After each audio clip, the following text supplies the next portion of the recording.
এখানে আপনারা কিছু কমন মেডিসিন দেখতে পাচ্ছেন, যেমন কি পেনেগ্রা 100, Manforce 100, উইনাগ্রা 100, doctor x 100, big fun 100 আর মেশিন গান 100। ঠিক আছে, এই যে ট্যাবলেটগুলো আছে এই ট্যাবলেটগুলোর মধ্যে সবগুলোরই কম্পোজিশন সেম। কম্পোজিশনে যে মেডিসিন মলিকুলটা থাকে সেটা হচ্ছে কি সিডনেলাফিল সিট্রেট ট্যাবলেট।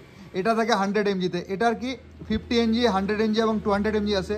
এই যে আছে সিলডেনাফিল সিট্রেট, এটা অ্যাকচুয়ালি যে PDE5 ইনহিবিটার্স গ্রুপের ড্রাগ, অর্থাৎ কি ফসফো ডাইস্টারেজ 5 ইনহিবিটার্স গ্রুপের ড্রাগ।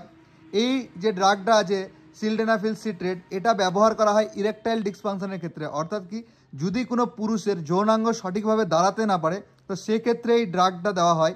ঠিক আছে, এই ড্রাগটা অন ডিমান্ডে ব্যবহার করা হয়, অর্থাৎ কি যদি কোনো পুরুষ যার যৌনাঙ্গ সঠিকভাবে দাঁড়াতে পারছে না, ইরেকটাইল ডিসফাংশনের সমস্যা আছে, তাহলে সেই পুরুষকে অন ডিমান্ড মানে সেই সেক্সুয়াল অ্যাক্টিভিটি করা বা ইন্টারকোর্স করার 1 থেকে 3 ঘন্টা আগে খেতে হবে এই ট্যাবলেটটা। ঠিক আছে, এবং এই ট্যাবলেটটা অবশ্যই কি ডক্টরের পরামর্শ নিয়ে খেতে হবে। যদি কোনো পেশেন্টের হার্টের সমস্যা হয়ে থাকে বা কিডনি বা লিভারের কোনো সমস্যা থাকে তাহলে তারা অবশ্যই অ্যাভয়েড করবে।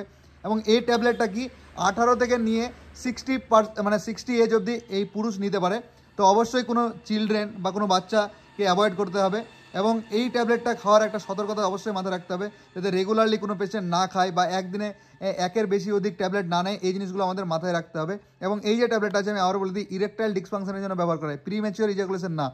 প্রিম্যাচিওর ইজাকুলেশন হচ্ছে কি যে আমাদের সময়ের আগে ইজাকুলেশন হয়ে যাওয়া, অর্থাৎ স্পাম রিলিজ হয়ে যাওয়া। ঠিক আছে, একটা যে সময় আছে নির্দিষ্ট তার আগেই বেরিয়ে যাওয়া, ওই ক্ষেত্রে ব্যবহার করা যায় না। এটা শুধুমাত্র ইরেকটাইল ডিসফাংশনের জন্য ব্যবহার করা হয়, মানে কি যদি কোনো পুরুষের যৌনাঙ্গ না হয়। আর অনেকেই মনে করে যে এই ট্যাবলেটটা হয়তো কি এই সেক্সুয়াল ট্যাবলেট যদি কোনো মহিলাকে খাইয়ে দেওয়া হয় তাহলে কি তার সেক্সুয়াল অ্যাক্টিভিটি বেরিয়ে যাবে, না, এটা শুধুমাত্র পুরুষদের জন্য। পুরুষদের যদি যৌনাঙ্গ না আবার দাঁড়াতে পারে তাহলে সেক্ষেত্রে ব্যবহার করা হয়।